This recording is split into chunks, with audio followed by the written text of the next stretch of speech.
see the bigger picture, to understand why we do what we do, to understand, as I like to tell my staff, the method to the madness. You know, we know it's madness. It's a chaotic field. It's a forever changing field. But seeing those successes with the families, seeing those children come back and say thank you, you know, just recognizing who you are.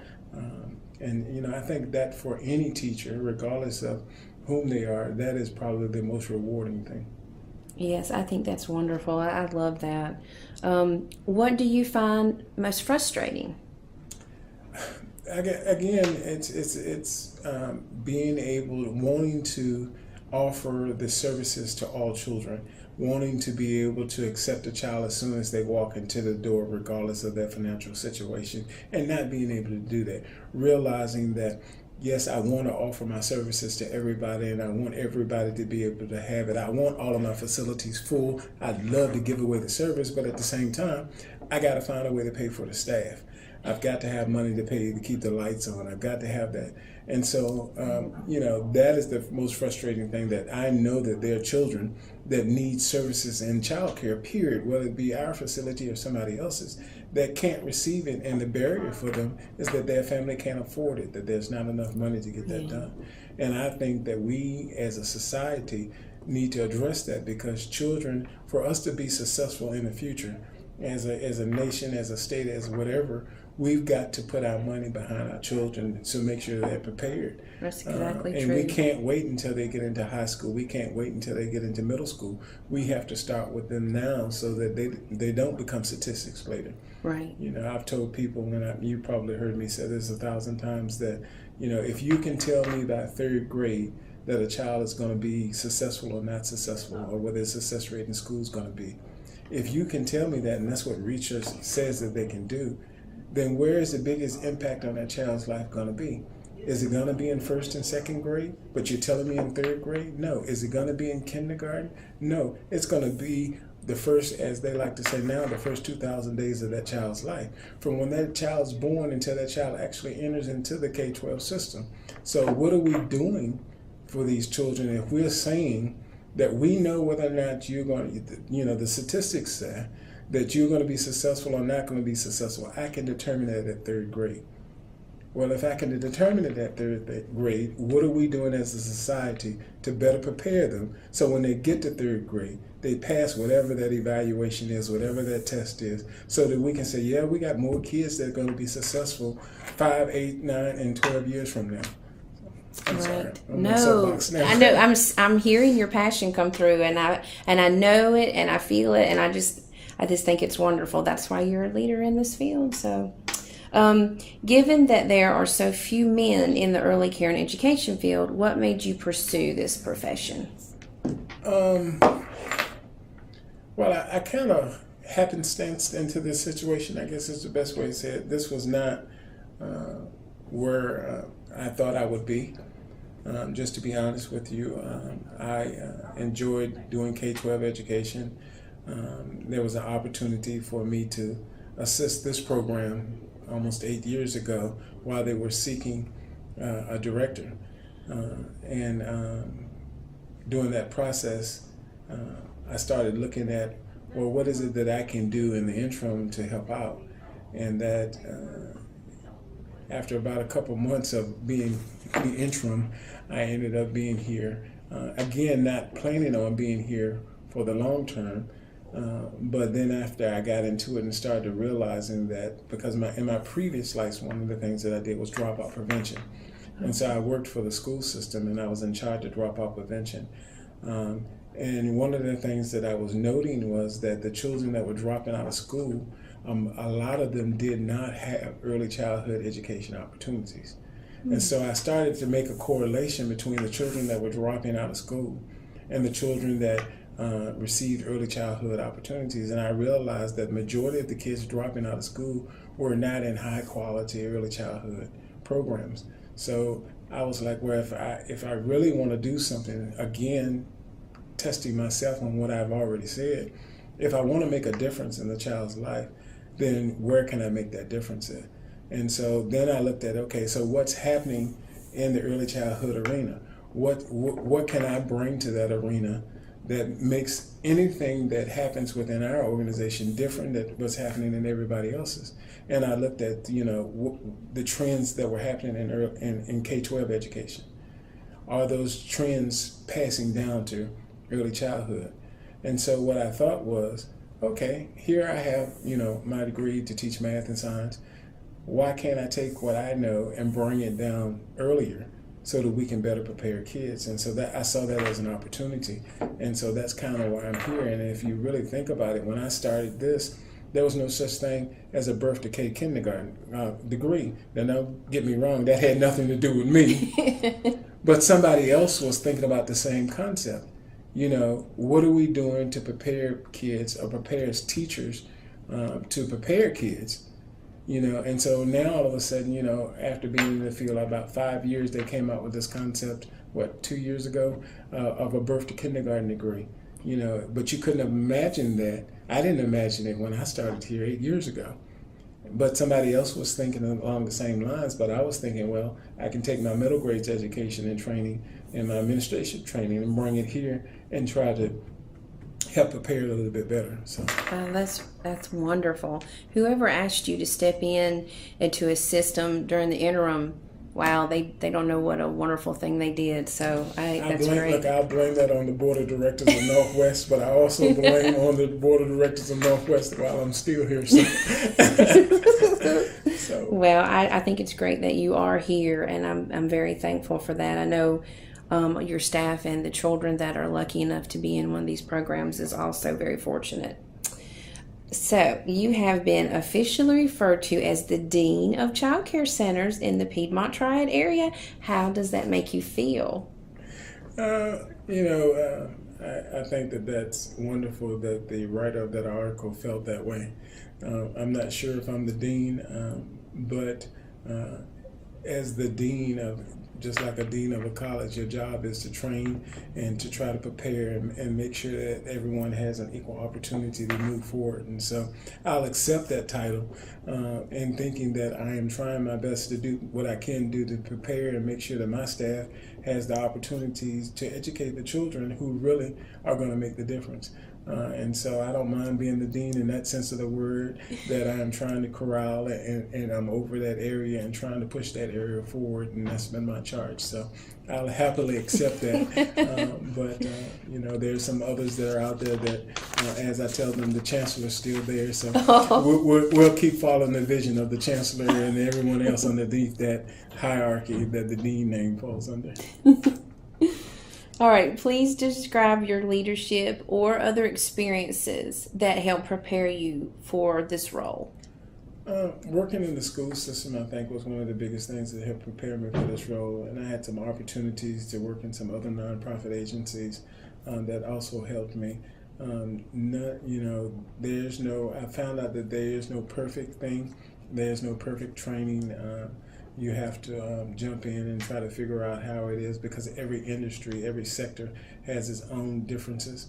And so I've learned that there's a lot of differences in this particular sector of early childhood education that, I thought things would carry over a whole lot easier coming from the K-12 background, but I realize it's a difference. You just kind of have to jump in and get your feet wet, right? Jump in, get your feet wet, and if you drown, you just swim back up to the top. Optimism for sure. How would you personally define leadership? To me, leadership really looks at what are you doing so that you can advance the future of everyone else. What are you doing so that you can make sure that the people that are underneath you, behind you, wherever you may call that, have the opportunity to learn so that they can further whatever it is that their vision and mission is, making sure that they can further the vision and mission of the organization. So to me, it's leadership is a wonderful word, but it's about leading someone, to me, and making sure that they're prepared so that they can lead themselves. I don't consider myself the best leader. I wish I was the best leader, but I consider myself having some qualities that will help some others move forward. And so That's kind of my take on leadership. Okay. What is your leadership or your work philosophy? Which we kind of talked about that, but Well, it also when you talk about philosophy, it gets back to I try my best not to ask anybody to do anything that I won't do. I'll go into the classroom. I mean, on Wednesday, was it Wednesday or Tuesday? I was working in the infant classroom at downtown. 2 weeks ago on Monday, I was cooking lunches in the cafeteria. So my thing is one, to understand what everyone else is going through. Sometimes you have to do what they're doing too. But also, I need, one of my big things is I want people to realize that I'm no different than they are. I'm here to perform a job and try to do that job to the best of my abilities with the things that are there. But I'm only as effective as the people that are working with me. Oh, I like that. And they don't work for me. They work with me, because without them, there's nothing else that I can do. I can't be in every classroom. Right. I can't be at every location. I can't be the be all. And so I know that my success it rides on the back of their success. So there is no success for me if my teachers aren't being successful in the classroom with the kids, if my teachers aren't making sure that the children are receiving what the parents want them to receive, what the system wants them to receive in the sense of the education, and better prepare them to go into there. So. Okay. Oh, that's wonderful. Okay. When did you first realize that you were a leader? Were you born a leader, or do you think you grew into the role? I don't know if I really can say I ever realized that I was a leader. I think I can probably say that at some point I realized that because of my passion, it has an opportunity to put me in positions so that I end up in the leadership role, I guess is the best way to say it. But again, to me, it's more about for you. Anyone can lead anyone. The cat can lead the dog can lead the cat.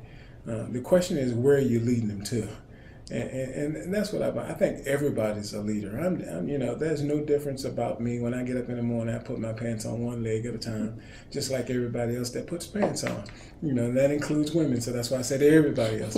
All of us put our pants on the same way, one pants leg at a time. We don't jump into them. And so, everyone I think can be a leader, and I think everyone has the abilities within them to lead. They may not lead at the same level that someone else does, but they can lead.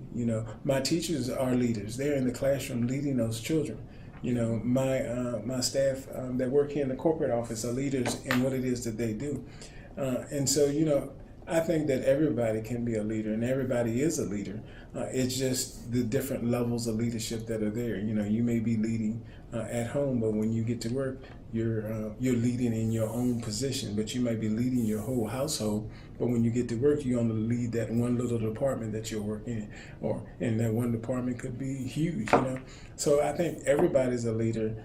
Leadership to me is about making sure that whatever objective or goals out there, you're working toward that, and everyone understands what that is. So. Okay, thank you. Has your definition of leadership changed as you progressed in your career? If so, how? Yeah, because when I first started, I thought the leader was the boss man. I'm gonna just be honest with you. I thought the leader's the boss man. He's the leader, and whatever he says goes, and you just keep on moving from there. What I found is that any effective leader, and any person that falls in that role of, as well safely said, the boss man, if he doesn't have the right team, if he doesn't have the right support, he can be in the biggest position, but that doesn't mean he's an effective leader. It just means that he has a position with a title. And so, that's one of the things that I had to grow into that. It wasn't about the title. I tell people all the time, I think I said this in the beginning, you can call me Chief Executive Officer, you can call me Executive Director, you can call me whatever you want to call me, because the title really doesn't mean anything. It's getting the job done that really means something. I don't have to have a title. The title doesn't mean anything to me in the sense of the word that, you have to address me this way. And I tell people all the time, just call me Tony. That's my name. I don't need anything else. And, I'm not the chief executive officer. I'm just Tony. Chief executive officer is just a title. Tomorrow we can call it, I don't know what we call it. We can call it ED. We could call it manager or whatever. You can change titles. Titles actually mean nothing. Getting the job done, and the job itself is the part that really means something to me, not the title. Okay, that's wonderful. I understand that you are a father of 4 children. What do they think of you being such a strong leader in the community? I probably say some days they like it and some days they don't. I am a father of 4. I have 3 boys and a daughter. They range in age of 23 all the way down to 5 months. And so that's incredible. I think that, again, they see it as a positive and as a negative. They see it as a negative because everywhere they go, someone knows who they are. It's like, that's Tony Burton's son right there. You better not be doing that. Your daddy can get you. And which is a positive for me at the same time. But, I'm sure my children sometimes going, oh, I wish they knew who I was. It keeps me busy. I think that sometimes it pulls away from the core of being a parent. And so I have to balance that to make sure that I'm giving equal time to the family that I give to my job. And I'm sure that's not easy given all your responsibilities too, but okay. Oh, is your daughter a princess since she's the only girl? I just have to ask that. She's an 8-year-old princess and you can't tell her anything. I guarantee it. If she asks me for it and can't get it, she goes to her older brothers and they fall for it every time. Oh, no doubt. She's got it good. She's got a good position in the family. She's got a good position. Okay, last but not least, what would you like to say to an audience of aspiring early childhood education professionals? Any advice on how to best prepare for a role such as yours? Well, what I said to him first before I talk about a role like mine is most of us know going in that we're not in this field for the money. I mean, that you got to have some passion about it and that this has to be a calling for you. And this calling can lead you down a whole lot of different paths. It can push you on into K-12 education. It can push you on into administration at the early childhood level. It can push you into teaching on the college level, teaching early childhood education classes. I mean, there's a lot of different things there. But I would strongly encourage people to, to think about it and look at all of the different opportunities out there. And don't just be limited. Don't limit yourself to being the teacher in the infant classroom or the teacher in the 2-year-old classroom. Get into the field with the intent of you want to grow. Now, you may be an infant teacher for 30 years, but if you're in the field to grow, that means that you're going to continue your education, you're going to continue your learning, you're going to keep that part going. And so I don't want anyone to think that said you can't be an infant teacher for 30 years. You can be the best infant teacher for 30 years, or you can be a body in the classroom with the title of a teacher. And so, my thing is make sure that you continue to grow. The industry is changing. The situation of lives are changing. Therefore, children come with different things. We have to stay abreast so that we can understand the differences. We have to understand what's going on in family dynamics at home sometimes so that we can be effective with the children when they get into the classroom. We have to remember that we can't judge children. There's just a whole lot of things that I'd like to say. But, the major thing I would say, welcome to the field. Please continue. This is a field that I think is going to be changing real soon. Over the next 3 to 5 years, I think the landscaping for early childhood is going to change. I think the nation's going to look at it a lot different than where it is now. I think there's going to be a lot of growth opportunities, a lot of opportunities for new ideas. And they're not going to come from folk like me. I'm aging out of this. I haven't got to retirement age yet, thank goodness. But at some point, I hope I do get to retirement age so that I can pass the buck on to somebody else. Just be passionate about what it is that you want to do and take those opportunities to grow and shape and form what's going to be happening in early childhood. Wonderful. And all of these fabulous answers and all your wonderful words is exactly why I chose you to interview you as a leader in the early childhood field. That's exactly it. Thank you for your time. Thank you for giving me the opportunity. Absolutely. Oh, let me see if I can stop this.